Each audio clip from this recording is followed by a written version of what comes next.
Hello everyone. Here I am with the Roadrunner again. It's been about a year now. Same place that I did the last review when I first got this thing. Well, I just hit 1,000 miles on it on my last trip home from work. So I thought it's a good time to make another update review on how things are going with it. Some of the issues that I've gotten resolved in the past year and how it's, held up over the last 1,000 miles. As you can see, pretty dirty. But that's what happens when you ride the thing every day. But yeah,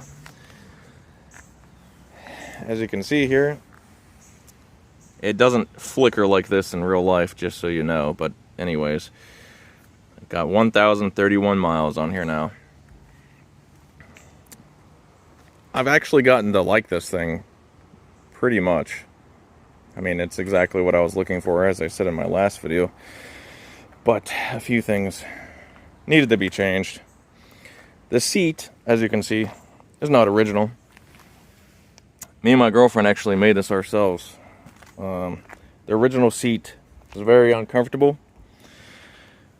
You get about this much padding with your original seat, and it would always leave my ass in a lot of pain, you know what I mean?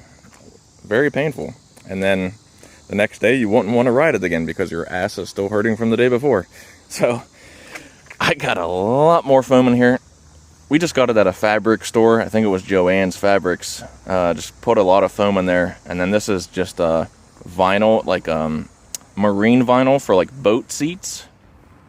Boat seats. So yeah, it's held up. For a couple of people that don't know what they're doing making seats, I think we did a pretty good job. And then she got me this insulated bag here. There's the name if you're interested, but it fits perfect. It just has two straps here, and it's an insulated cooler bag. You can fit a 6-pack in there, no problem. Trust me, I know. Now, for anybody that's watched or commented on my last original review of this thing, you know that my front suspension did not work at all. It was hard as a rock, and Voro Motors was completely useless in trying to help me with the issue.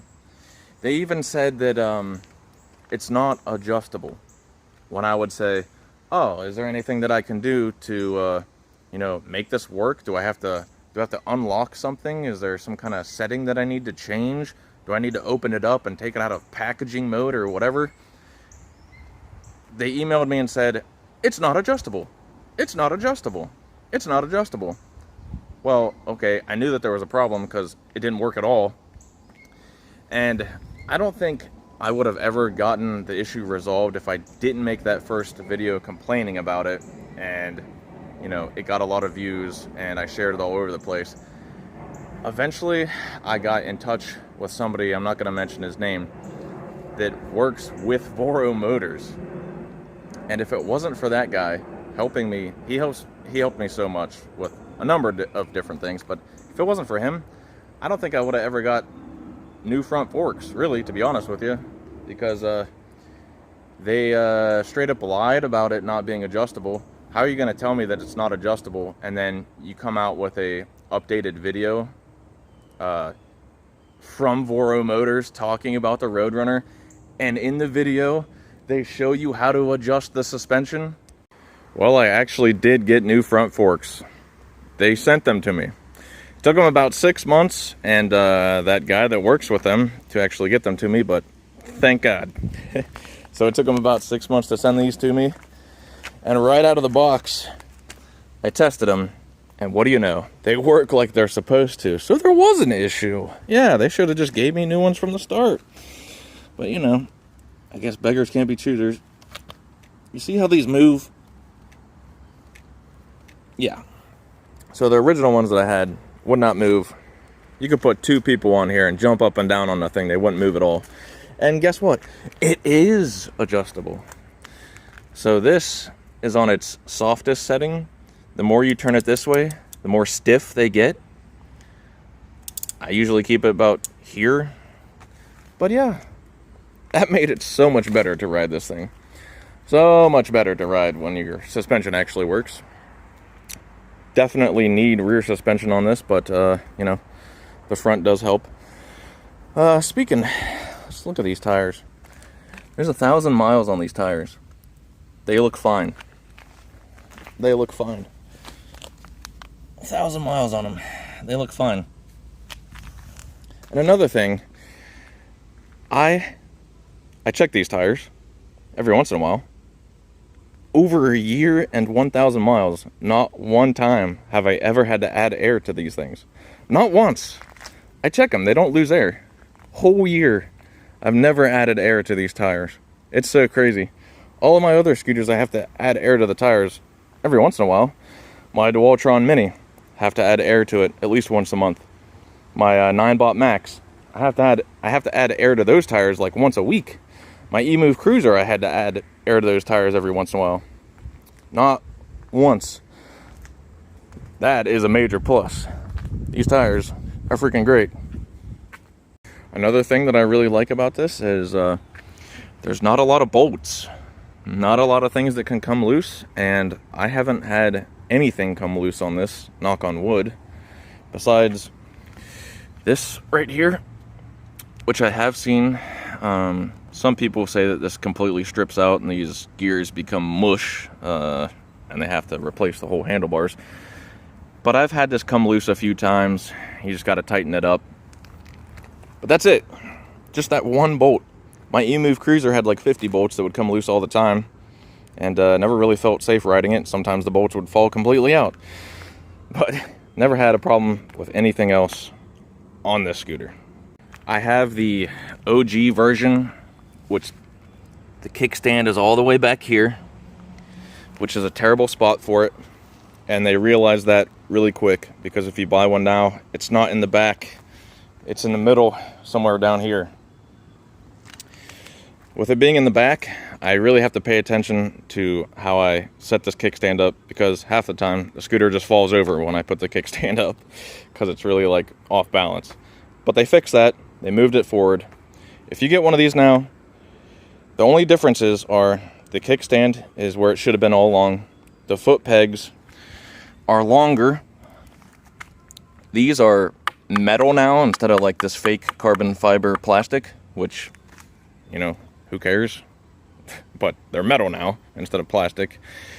It comes with a different headlight. I don't know if it's brighter or not, but it looks different. What else? Oh yeah, the new ones do have a little bit thicker foam on the seat, so maybe that's better. But literally it looks like it went from this to this, so I don't know how much better it's going to be. Nothing else really changes on the newer version that you get, besides those little things that I just said, except for the fact that they put Voro motors all over the place. Like it says it on the fenders and the sides and up here, and it says it all over the place now. So you're going to be repping Voro motors pretty hard when you buy one of these new. Alright, now I'm going to start complaining again. This didn't change on the updated version. This needs to freaking go. You can't change the P settings in this. And if you ever had a different scooter before, I'm sure you know about the P settings, or at least you can change something in your controller to do anything different. You can't change anything on here. Only thing you can do is turn it on and change it from mode 1, 2, and 3. That's it. Now that might be fine for some people, but like mode 1 is actually too fast for when I just want to cruise with some people on one wheels, or I'm in like a congested area on the North Shore of Pittsburgh or whatever. I don't want to be going super fast. Mode 1 goes about 23, 24 miles an hour, and that's your slow speed. It doesn't really sound too slow to me.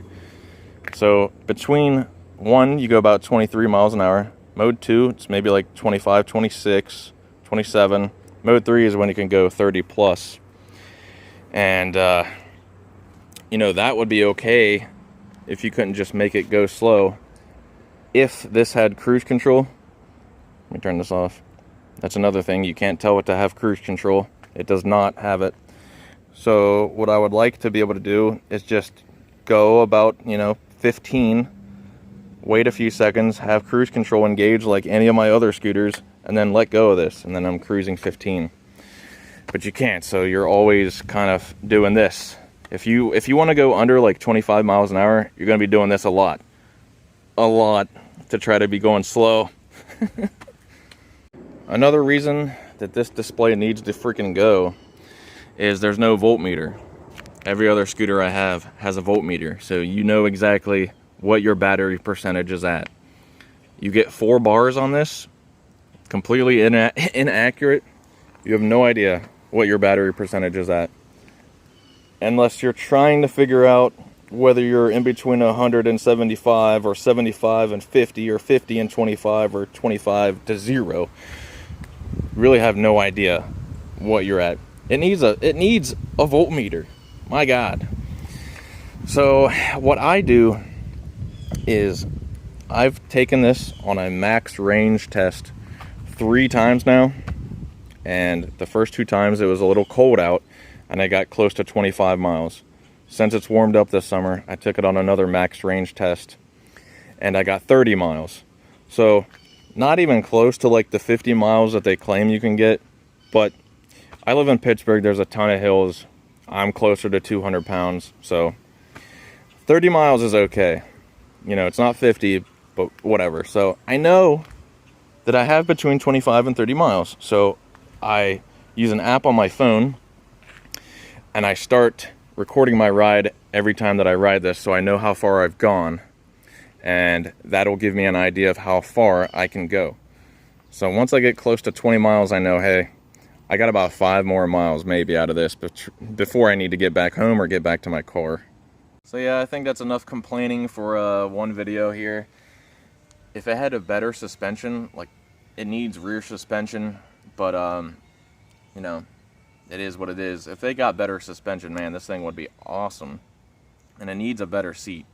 The updated seat doesn't really look any better. It really needs to be a comfortable seat if you're gonna make something with this much range, Other than that, I mean, that display needs to be changed, but this thing is so freaking fun. Anybody that I let try this, they absolutely love it. I've had people that have different like full-size e-bikes, people on EUCs, people that ride one wheels. Anybody that tries this, they freaking love it because it's crazy. It's so tiny. You can't really like grasp how tiny this is until you ride it yourself, but it's a lot smaller than you would expect, but it's not like uncomfortably small, like my legs aren't smashed up in the air, like my knees don't hurt riding this or whatever. And it fits into the trunk of my car. The handlebars fold up, the pegs I just spin right off and I put into my little bag here, and I just slide it sideways into the trunk of my car. And you can take the battery out too. I mean, I didn't even say anything about that because I never take the battery out. But if you need it to be a little bit lighter when you're trying to get it in and out of the back of your trunk, you can just slide the battery right out. And there goes like most of your weight on this thing. And then it's just an empty frame with some wheels, So it is really portable for like a 35 mile an hour little e-bike. It's not an e-bike, it doesn't have pedals. I just tell everybody that it's a sit-down scooter, because really that's what it is. Well, I think that's it. I'm gonna go get some riding in before it starts raining today, because it's Pittsburgh and it's cloudy and shitty outside most of the year. So I gotta ride when I can. So I don't want you to think that I hate this thing, because I definitely don't. I love riding this thing. It's super fun. There's just some things that I wish were improved upon, and it doesn't really look like anything's changed much from the updated version. But it's super fun. 30 miles is farther than most people would ever want to go anyways, so just change your expectations a little bit on how far you think you're gonna get on this. And yeah, I guess I'll leave it up to you on whether you think that this would be a good fit for you or not. There's a lot of cool scooters out there. I just wanted something that I could sit down on, because I have enough stand-up scooters, you know what I mean? This thing is great. Don't get me wrong. I love it. I put 1,000 miles on it. I love it.